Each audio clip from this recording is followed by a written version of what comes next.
बिस्मिल्लाहिर्रहमानिर्रहीम। अस्सलाम वालेकुम डियर स्टूडेंट्स। आज हम पढ़ेंगे अकाउंटिंग का लेक्चर नंबर 18। इसमें हम चैप्टर नंबर 4 डिस्कस करेंगे। इसमें हम पढ़ते हैं इंपॉर्टेंट डेफिनेशंस। चैप्टर नंबर 4 के मतलब जो इंपॉर्टेंट डेफिनेशन है वो हम देखते हैं नीचे। सबसे पहले हम देखते हैं इसमें एंट्री कि एंट्री क्या होती है। Recording a transaction in the appropriate place of the concern book of account is called entry.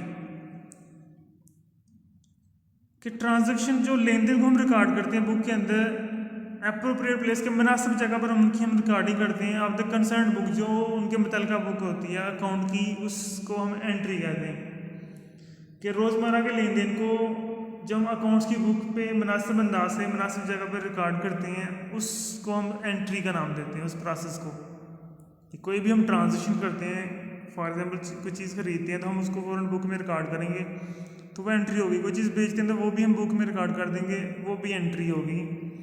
हम तनख्वाह देते हैं अपने मुलाजिम को, किसी मुलाजिम को, तो वो भी एंट्री होगी हमारी, उसको हम बुक में रिकॉर्ड करेंगे। बिजली का बिल अदा करते हैं तो उसको भी हम रिकॉर्डिंग करेंगे बिल के अंदर। तो हर चीज़ की जो हम रिकॉर्डिंग करते हैं, कोई भी लेन देन हो, उसको हम एंट्री का नाम देते हैं। सपोज हम एंट्री देख लेते हैं किस तरह एंट्री की जाती है अकाउंट्स की बुक में। तो ये हमारे सामने एक फॉर्मेट आ रहा है जर्नल का। जर्नल का फॉर्मेट बना हुआ है name, journal, for the month, और इसके 5 कॉलम होते हैं: date, details, ledger folio, debit और क्रेडिट। डिटेल्स की जगह पे हम पार्टिकुलर्स और डिस्क्रिप्शन का वर्ड भी यूज़ कर सकते हैं, और डेबिट और क्रेडिट के नीचे रुपीज़ का साइन यूज़ करेंगे हम। तो इस तरह का फॉर्मेट हम बनाएंगे जब भी हम लोग एंट्री करनी होती है। तो आज मैं आप लोगों को बताऊँ कि यहाँ पे एंट्री करते कैसे हम।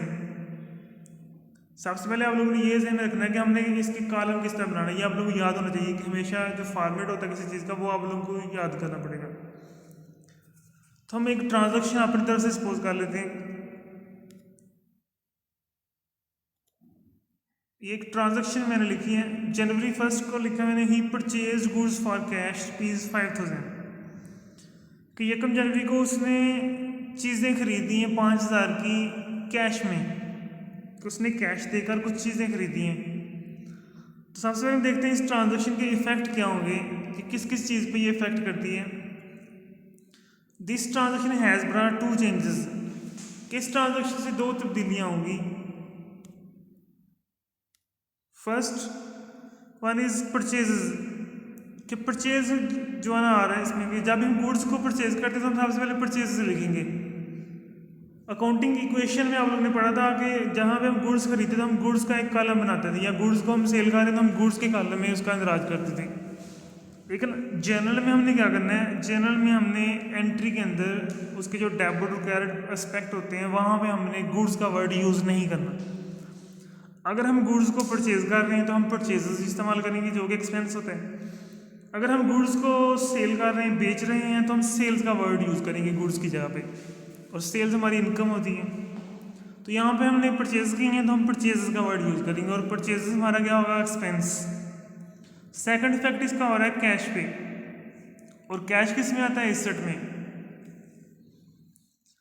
अब यहाँ पे एक्सपेंस हमारा इंक्रीज हो गया है, ज़रा कुछ चीज़ खरीदी तो हमारा खर्च हुआ उस पर।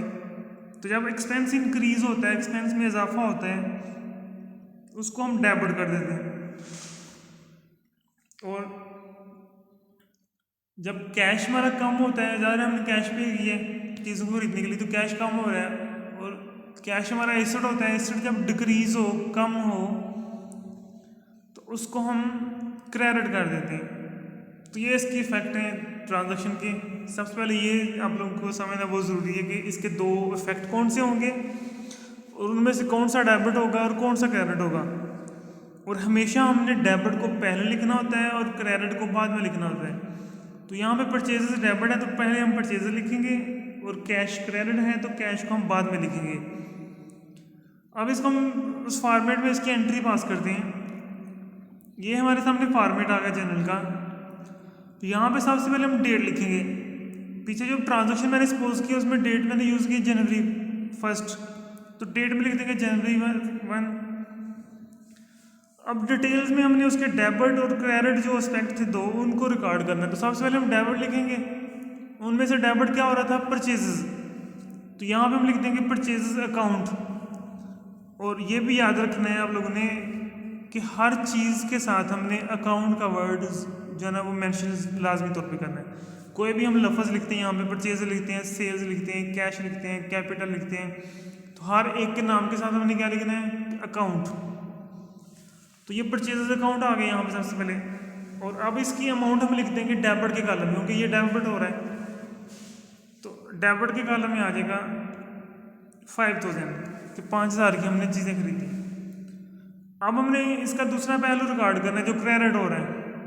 तो एक और चीज़ के डिटेल में देखें, मैंने परचेजेस को बिल्कुल कॉलम के साथ लिखा है जहाँ से वो स्टार्ट हो रहा है।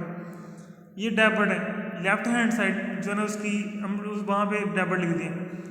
अब डिटेल के नीचे ही हम थोड़ा सा आगे जाके राइट साइड पे थोड़ा सा लिखेंगे, तो उसको हम क्रेडिट का नाम देंगे।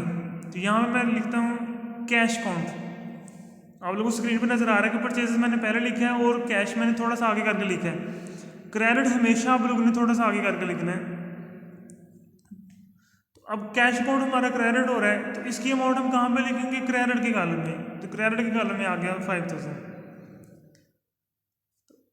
अब इस एंट्री के नीचे ना हमने रीज़न लिखनी है कि क्यों परचेज और कैश को डेबिट क्रेडिट किया हमने।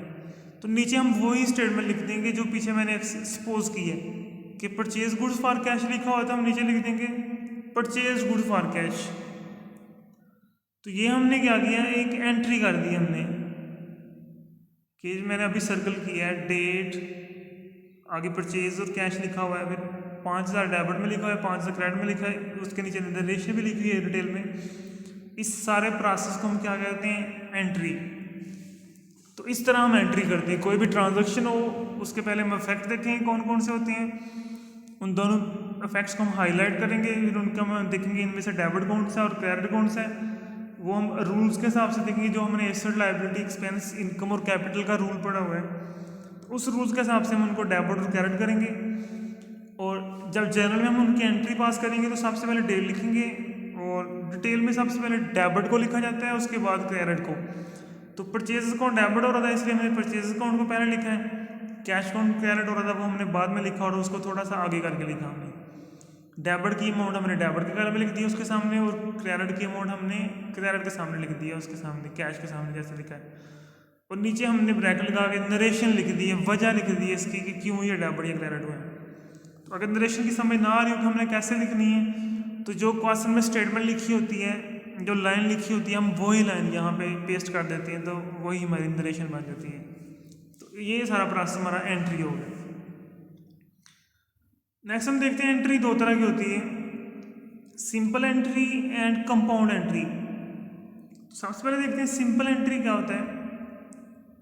N entry in which one account is debited and one account is credited is called simple entry. कैसी एंट्री जिसमें एक अकाउंट डेबिट हो रहा है और एक क्रेडिट हो रहा है, उसको हम सिंपल एंट्री का नाम देंगे कि एक चीज डेबिट है एक क्रेडिट है। इसकी एक एग्जांपल देता हूँ मैं टेबल में।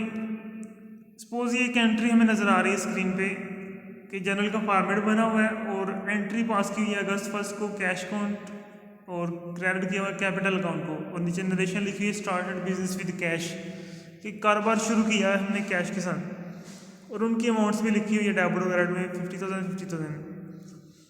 तो ये यहाँ पे आप लोग देखें एक चीज़ डेबिट हो रही है सिर्फ कैश अकाउंट, और क्रेडिट में भी एक ही कैपिटल अकाउंट। तो जब एक चीज़ डेबिट हो रही है और एक ही क्रेडिट हो तो उसको हम क्या कहते हैं? Simple entry. तो ये सिंपल एंट्री हमारी। नेक्स्ट हम देखते हैं कंपाउंड एंट्री क्या होती है। An entry in which more than one accounts are debited और credited is called compound entry. ऐसी एंट्री जिसमें एक से ज़्यादा अकाउंट्स जो है ना वो डेबिट हो रहे हों या क्रेडिट हो रहे हों, उसको हम कंपाउंड एंट्री का नाम देंगे। सिंपल में क्या था कि एक चीज़ डेबिट हो रही है और एक ही क्रेडिट हो रही है, वो सिंपल एंट्री है। और अगर दो चीज़ें डेबिट हो रही हों और एक चीज़ क्रेडिट हो रही हो, या दो चीज़ें क्रेडिट हों और एक डेबिट हो, तो उसको हम कंपाउंड एंट्री का नाम देंगे। इसकी भी एक एग्जांपल देख लेते हैं हम कि कंपाउंड एंट्री किस तरह की होती है। ये आप लोगों को टेबल में एक एंट्री नज़र आ रही है। अगस्त 1 को एंट्री की हुई है कैश अकाउंट, बिल्डिंग अकाउंट दोनों डेबिट किए हुए हैं और क्रेडिट किया हुआ है कैपिटल को। तो डेबिट वाले दोनों की अमाउंट डेबिट में लिखी हुई है 1,48,000 और 2 लाख, और कैपिटल को क्रेडिट किया हुआ है 3,48,000 से। उन दोनों का टोटल जो है वो क्रेडिट में लिखा हुआ है। तो अब यहाँ पे देखिए दो चीज़ें डेबिट हो रही हैं और नीचे लिखा हुआ है introduce cash and building as capital, कि उसने कैश और बिल्डिंग से कारोबार शुरू किया, क्योंकि जब उसने कारोबार शुरू किया तो उसने ये दो चीज़ों से शुरू किया, तो उतना ही कैपिटल भी उसने इंट्रोड्यूस करा दिया साथ। तो इस एंट्री को हम क्या नाम देंगे? कंपाउंड एंट्री को। इसको हम कंपाउंड एंट्री कहेंगे, क्योंकि इसमें दो चीज़ें डेबिट हो रही हैं और एक क्रेडिट हो रही है। या यहाँ पे फर्स्ट की एंट्री ऐसी होती है जिसमें एक चीज़ डेबिट होती है और दो क्रेडिट होती है, तो उसको हम कंपाउंड एंट्री का नाम देते हैं। अब हम देखते हैं नरेशन क्या होती है। कल भी हमने नरेशन के बारे में पढ़ा था कि हमने हर ट्रांजेक्शन के नीचे नरेशन लिखनी होती है, उसकी वजह लिखनी होती है। तो नरेशन कहते हैं वजह को, रीज़न जो हम लिखते हैं कोई। The short explanation of each entry is called narration, कि ये एक शार्ट एक्सप्लेनेशन होती है, एक मुख्तसर सी डिटेल होती है हर एंट्री की, उसको हम नरेशन का नाम देते हैं, जो कि हर एंट्री के नीचे लिखी जाती है।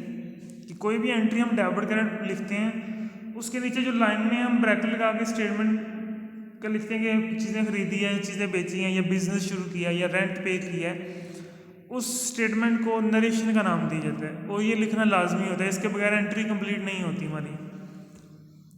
इसको भी एक एग्जांपल से मैं समझाता हूँ कि नरेशन कहाँ पे लिखते हैं और क्या होती है ये आप सामने एक एंट्री पास की नज़र आ रही है आप लोगों को स्क्रीन पे। 2015 अगस्त 1 डे लिखी हुई है, डिटेल्स में लिखा हुआ है कैश अकाउंट और capital account. Cash account debit हो रहा है इसमें, कैपिटल अकाउंट क्रेडिट हो रहा है, और आगे इनकी अमाउंट्स भी लिखी हुई है। डेबिट में 50,000 कैश का लिखा हुआ है और क्रेडिट में 50,000 कैपिटल का लिखा हुआ है। और डिटेल में देखें जो थर्ड लाइन पे लिखा हुआ है स्टार्टेड बिजनेस विद कैश, इसको मैंने हाईलाइट भी कर दिया, स्टार्टेड बिजनेस विद कैश। ये रीज़न लिखी हुई है इस ट्रांजैक्शन की, कैश और कैपिटल क्यों डेबिट क्रेडिट हुए हैं, कि बिजनेस शुरू किया है इसलिए वो कैश डेबिट हुआ और कैपिटल क्रेडिट हुआ है। तो ये जो नीचे लाइन लिखी जिसको मैंने हाईलाइट किया है, इसको हम क्या कहते हैं? इसको नरेशन कहा जाता है। आई होप कि आप लोगों को समझ आ गई होगी किस एंट्री क्या होती है, सिंपल एंट्री कौन सी होती है, कंपाउंड कौन सी होती है और नरेशन क्या होती है। तो नेक्स्ट हम इसके क्वेश्चन स्टार्ट करेंगे एक्सरसाइज से, जनरल के पेज नंबर 93 से। तो वो हम नेक्स्ट लेक्चर में देखेंगे। तो आज का लेक्चर हमारा यहीं पे ख़त्म होता है। अल्लाह हाफिज़।